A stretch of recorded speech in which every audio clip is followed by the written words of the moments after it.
ನೋಡಿ, ಸೆಟ್ ದೋಸೆ ಆಗ್ತಾಯಿದೆ. ಹಾಗೂ ಹಿಚ್ಕಿನ ಬೇಳೆ ಸಾರು ದೋಸೆಗೆ ಒಳ್ಳೆ ಕಾಂಬಿನೇಷನ್. ಎಲ್ಲರೂ ಹೇಗಿದ್ದೀರಾ? ತುಂಬ ದಿವಸ ಆಯಿತು ನಾನು ವಿಡಿಯೋ ಮಾಡಿ, ಸ್ವಲ್ಪ ಬ್ಯುಸಿ ಆಗಿಬಿಟ್ಟಿದ್ದೆ, ಹಾಗಾಗಿ ನಾನು ವಿಡಿಯೋ ಮಾಡಿಲ್ಲ.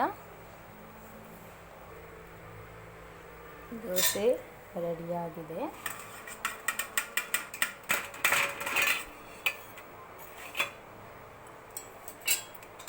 ಹಾಗೂ ಬೇಳೆ ಸಾರು ಹಾಕ್ತಾಯಿದ್ದೀನಿ.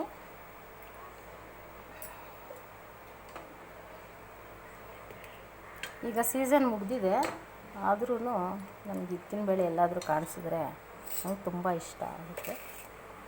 ನಿಮ್ಮ ಮನೇಲಿ ಏನು ತಿಂಡಿ ಅಂತ ಕಮೆಂಟ್ ಮೂಲಕ ತಿಳಿಸಿ. ದಯವಿಟ್ಟು ಸಬ್ಸ್ಕ್ರೈಬ್ ಮಾಡ್ಕೊಳ್ಳಿ.